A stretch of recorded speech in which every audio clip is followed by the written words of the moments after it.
ወንድነሽ ተብላ ከእግር ኳስ የተገለለችው ተጫዋች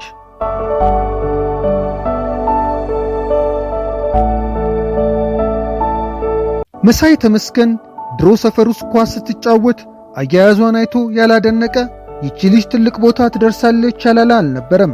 በትምህርት ቤት ጨዋታዎች ድንቅ እግር ኳሰኛ እንደሆነች ለማስመስከርም ጊዜ አልፈጀባትም። ኳስ ከመግፋትና ከመለጋት ያለፈው የእግር ኳስ ጥበቧ በፍጥነት ወደ ትልቅ መድረኮች ወስዷታል። ከትምህርት ቤት ወረዳ፣ ከወረዳ ዞን፣ ከዞን ክልልን ወክላ ለመጫወት የወሰደባት ጊዜ እጅግ በጣም አጭር ነበር። ፕሮፌሽናል እግር ኳስ ተጫዋች ሆና የኢትዮጵያ ሴቶች ፕሪሚየር ሊግ ላይ ስትሳተፍም በቶሎ ነበር።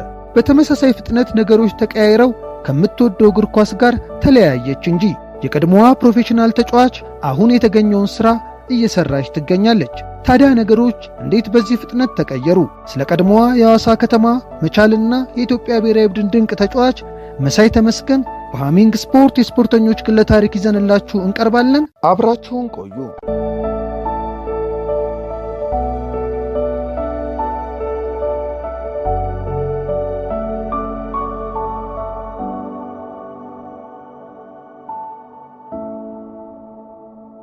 ሆሳዕና ከተማ የተወለደችው መሳይ ተመስገን ከዕድሜ አብዛኛው ያለፈው በኳስ ነው ትላለች። በ2006 አርባ ምንጭ ላይ በተካሄደው የመላው ደቡብ ጨዋታ ላይ መሳይን ያካተተው የሆሳዕና ዞን የሴቶች እግር ኳስ ቡድን ተሳታፊ ነበረች። ይህ ውድድር ለመሳይ ብዙ ዕድል ከፈተ። በወቅቱ የሐዋሳ ከተማ የሴቶች እግር ኳስ ቡድንን ይዞ ወደ ቦታው ያቀናው አሰልጣኝ ዮሴፍ ገብረወልድ የመሳይ ኳስ አያያዝ ተስፋ የሚጣልበት እንደሆነ በማመኑ ለሚያሰለጥነው ክለብ እንድትፈርም ወሰነ። መሳይ አሰልጣኝ ዮሴፍ ትልቅ ባለውለታዋ እንደሆነ ትናገራለች። ይህ ብቻ አይደለም። በዚህ ውድድር ያሳየችው ብቃት ደቡብ ክልልን ወክላ ባህር ዳር ለሚደረግ የመላው ኢትዮጵያ ጨዋታዎች እንድትመረጥ አደረጋት። መሳይ በአጥቂነት የተሳተፈችበት የደቡብ ክልል ሴቶች ቡድን ውድድሩን አሸንፏል። በዚህ ውድድር መሳይ ኮከብ ተጫዋች ሆና ያጠናቀቀችበት ጨዋታዎች ነበሩ። መሳይ ስለዚህ ውድድር ስትናገር ብዙ የተሻሉ ነገሮችን አይቼበታለሁ፣ ልምዶችን አግኝቼበታለሁ። ብዙ እንዳለኝ የተረዳሁበት ውድድር ነበር። ራሴን በፕሮፌሽናል ደረጃ ማሰብ የጀመርኩት ከዚያ በኋላ ነው ትላለች። ከዚህ ውድድር በኋላ መሳይ ተፈላጊነቷ ጨመረ። በኢትዮጵያ ሴቶች ፕሪሚየር ሊግ የሚሳተፉ ክለቦች እንደምትፈርምላቸው ጠየቋት። ፈርሚልን ካሏት ክለቦች መካከል ሐዋሳ ከነማና ሲዳማ ቡና ይገኙበታል። መሳይ በተመሳሳይ ወቅት ለሁለቱም ክለብ ፈረመች። ይህን ያደረኩት ባለማወቅ ነው ብትልም ጥፋተኛ ሆና በመገኘቷ ለ2 ዓመት እንዳትጫወት ተቀጣለች። ሐዋሳ ከነማ ይግባኝ ጠይቆ ከአንድ ዓመት ተኩል በኋላ ወደ እግር ኳሱ ተመለሰች። መሳይ ያኔ በሴቶች እግር ኳስ ጥሩ በሚባል ክፍያ ነበር የፈረመችው። በማገኘው ደሞዝ ቤተሰቤን የምረዳው እኔ ነበርኩ። አባቴ ከኛ ጋር አይደለም፣ እናቴን የምረዳው እኔ ነኝ ትላለች። በ2 ዓመት ቆይታዋ መሳይም በአጥቂነት የያዘው ሐዋሳ ከነማ የኢትዮጵያ የሴቶች ጥሎ ማለፍ ዋንጫን አንስቷል። በሴቶች ፕሪሚየር ሊግ ሁለተኛዋ ከፍተኛ ጎል አግቢ ሆና ጨርሳለች። በተደጋጋሚ የጨዋታው ኮከብ ሆና ተመርጣለች። በኮቪድ-19 ወረርሽኝ ምክንያት የተቋረጠው የ2012 የሴቶች ፕሪሚየር ሊግ ከፍተኛ ግብ አስቆጣሪ ነበረች። ይህ የመሳይ ስኬት ጉዞ ግን ፈተና ገጠመው። ጾታዬ ልክ አይደለም ተባልኩ። በሐዋሳ ከነማ ውስጥ ውጤታማ ጊዜ እያሳለፈች የነበረችው መሳይ ቅሬታ ቀረበባት። የመሳይ ጾታ ልክ አይደለም በማለት የፕሪሚየር ሊጉ አሰልጣኞች ለፌዴሬሽኑ ቅሬታ አቀረቡ። በዚህ ምክንያት መሳይ መመርመር አለባት ተባለ። የኢትዮጵያ እግር ኳስ ፌዴሬሽን ለዳግማዊ ምኒልክ ሆስፒታል ደብዳቤ ጻፈ። ደብዳቤው መሳይ እንድትመረመር የሚጠይቅ ነው። ምርመራ አደረኩ፣ ውጤቱን መጫወት ትችላለሽ የሚል ነበር። ውጤቱ ለፌዴሬሽኑ ተላከ። ፌዴሬሽኑ እንድጫወት ፈቀደ ስትል ትገልጻለች።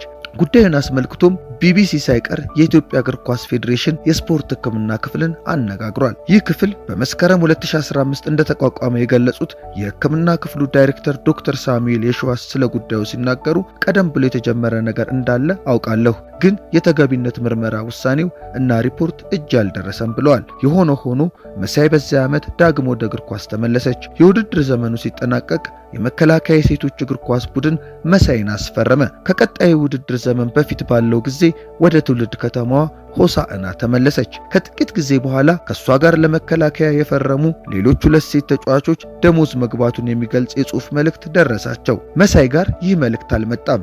ጠበቀች። የተለወጠ ነገር የለም። ደሞዝ አልገባልኝም ብዬ ስደውል ፌዴሬሽኑ የሷን ውል አናጸድቅም ብሏል አሉኝ። ከባድ ነበር፣ አስደንግጦኛ ስትል የወቅቱን ሁኔታ ታስታውሳለች። ሁለተኛ ምርመራ ማድረግ አለብሽ ተባለች። አንድ ሰው ላይ 2 ጊዜ ምርመራ ይደረግ መባሉ ተገቢ እንዳልሆነ የምትገልጸው መሳይ በውሳኔው ቅር ብትሰኝም ለምርመራው ተስማማች። እኔ ፈልጌ ያመጣሁት ነገር የለም የምደብቀው ነገር ስላልሆነ ለሁለተኛ ጊዜ ምርመራ ሲሉኝ እሺ ነው ያልኳቸው ትላለች። መጀመሪያ ላይ ወንድ ናት ብለው ነው የመረመሩኝ። ድጋሚ ፌዴሬሽኑ ዶክተሮች መርምረው ሆርሞኖች መስተካከል አለበት አሉኝ። መሳይ መስተካከል አለበት ስለተባለው ሆርሞን ምንነት፣ በምን ያህል መጠን ወይም በአጠቃላይ ስለ ሆርሞኑ ዝርዝር መረጃው የላትም። ሆኖም ከ6 ወር በላይ ይፈጃል የተባለውን የሆርሞን ሕክምና ለማድረግ ፈተና ገጠማት። ለዚህ ሕክምና በሐኪም በተደጋጋሚ በሚሰጣት ቀጠሮ ምክንያት አዲስ አበባ መመላለስ ነበረባት። በጣም ብዙ ወጪ አወጣሁ። እጄ ላይ የነበረውን ብር ምንም ጥቅም ላላገኝበት ጨረስኩት። ምርመራ በሚል ከሆሳዕና አዲስ አበባ እየተመላለስኩ ነበር። አዲስ አበባ ዘመድ የለኝም። አልጋ እየያዝኩ ነበር የምቆየው። በጣም ብዙ ነገሮችን አሳለፍኩኝ። ከአቅሜ በላይ ሲሆን የሚረዳኝ ሳጣ ምርመራውን አቆምኩ። ከዚያ ሰፈር ላይ ወደማገኘው ስራ ተመለስኩ ትላለች። ፌዴሬሽኑ ያገዘኝ ነገር የለም፣ አጠገቤ የነበረ ሰው የለም ስትል አክላለች። መሳይ በበቂ ሁኔታ መረጃ እንዳልተሰጣትና በግልጽ ባልተነገረ መንገድ ከእግር ኳስ እንደተሰናበተች ትናገራለች። የመጀመሪያውን የምርመራ ውጤት እንኳን ማግኘት አልቻለችም። ውጤቱ ፌዴሬሽኑና ሐዋሳ ከነማ ጋር አለ፣ ሌላ ክለብ ልትሄድ ነው የሚባል ነገር ስለነበር ሐዋሳ ከነማ የምርመራውን ውጤት አልሰጡኝም ትላለች። በዋና ዋና የስፖርት ዘርፎች የሞለኪውል ዘረመል ተመራማሪ የሆኑት ዶክተር ሻኔ ሄፈርማን የተለየ ጾታ እድገት ያላቸው ተወዳዳሪዎች ላይ ጥናት እየሰሩ ይገኛሉ። ታዲያ ይህ አይነት ተፈጥሮ ያላቸው ሰዎች በሙሉ በአንድ አይነት እይታ መመዘናቸው ተገቢ እንዳልሆነ በመግለጽ እያንዳንዱ የጾታ እድገት ልዩነት ያለው ሰው የራሱ ልዩ ሁኔታ እንዳለው ያስረዳሉ። ምሳሌ ሲጠቅሱ አንድሮጅን ኢንስቲንክቲቪቲ ሲንድሮም የሚባል የጾታ እድገት ልዩነት ያላት ሴት በአብዛኛው የወንዶች መገለጫ የሆነ XY ክሮሞዞም እንደምትይዝ ይገልጻሉ። ይህ ብቻ ሳይሆን ከሴቶች ከፍ ያለ ቴስቶስትሮን ታመነጫለች። ሆኖም ሰውነቷ ይህን ማቀነባበር አይችልም። ስለዚህ ከሌሎች ሴቶች የተለየ ወይም የበለጠ የሚያስገኝላት ምንም አይነት ጥቅም እንደሌለ ያክላሉ። ይህም ለውድድር ተገቢነት የሚቀመጠው መስፈርቶች ላይ ጥያቄ የሚያስነሳ መሆኑን ይጠቅሳሉ። ቀጥለውም ዓለም አቀፉ የኦሊምፒክ ኮሚቴ ለተሳታፊነት ያስቀመጣቸው መስፈርቶች አሁን ባለው በረቀቀው ሳይንስ ላይ የተመሰረቱ አይደሉም ይላሉ። ለዚህ ነው ይህ መስፈርት ዳግም እንዲጤን ከሚጠይቁ በርካታ ሰዎች መካከል አንዱ ነኝ የሚሉት። ዓለም አቀፉ የኦሊምፒክ ኮሚቴ ባወጣው የጾታ እድገት ልዩነት መመሪያ ላይ ተመርኩዞ የኢትዮጵያ እግር ኳስ ፌዴሬሽን ተመሳሳይ መመሪያ አዘጋጅቷል። በዚህ መመሪያ መሰረት መሳይ መስፈርቶቹን እንደምታሟላ ተገልጿል። ሆኖም ተጫዋቿ በምርመራ ስለተደረሰበት ግኝት በቂ ገለጻ እንዳልተደረገላትና የምርመራው ውጤትም እጇ ላይ እንደሌለ ታነሳለች። ህልሜ ትልቅ ነበር። መሳይ በውድድሮች በምትሳተፍበት ጊዜ ዘለፋዎች ይደርሱባታል። ይህ ነገር መጀመሪያ ለውድድር ከሄደችበት ከአርባ ምንጭ ጀምሮ የነበረ ነው ትላለች። አንዳንድ ነገሮች እላፊ ሲሆኑ ይከፋኛል። አንዳንዴ ራሴ እንዳመጣሁትና እንደ መጥፎ ፍጥረት የሚያየኝ አለ። ጭንቅላት የሚነካ ንግግር የሚናገሩ አሉ የምትለው መሳይ ፈጣሪ ፈቅዶን የፈጠረኝ ብዬ ስለማስብ ነገሮችን ቀለል አድርጌ ነበር የማልፋቸው ስትል ጨምራለች። ለመላው የኢትዮጵያ ጨዋታዎች ውድድር ወደ ባህር ዳር በተጓዘችበት ወቅት የገጠማትን አትዘነጋውም።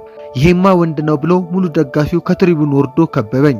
ያ የመጀመሪያዬ ስለነበር ትንሽ አስደንግጦኛል፣ ግን እየተሳደቡ ትቻቸው ወጣው ትላለች። በአፍሪካ አልፎም በዓለም አቀፍ ደረጃ የሷን አይነት ተፈጥሮ ያላቸው ሴቶችን ስትመለከት እኔም ተስፋ አለኝ ትላለች። በብሔራዊ ቡድን ጨዋታዎች ከሎዛ አበራ ጋር ለአጭር ጊዜ የመጫወት ዕድል የነበራት መሳይ እሷ የደረሰችበት ደረጃ የመድረስ ምኞት አላት። ህልሜ ትልቅ ነበር፣ ሙሉ ህይወቴ ፈተና ነው የምትለው መሳይ አሁንም መታገልና ወደ እግር ኳስ መመለስ ትልቅ ምኞቷ ነው። ትልቁ ችግር ግን በምን መልኩ መታገል እንዳለባት አታውቅም። መንገድ የሚያሳያት አቅጣጫ የሚመራት ሰው የለም።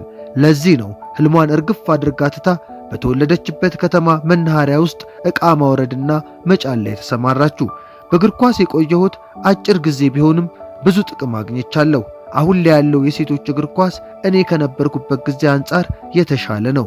በእግር ኳስ በቀጥል ኖሮ ጥሩ ደረጃ እደርስ ነበር ትላለች።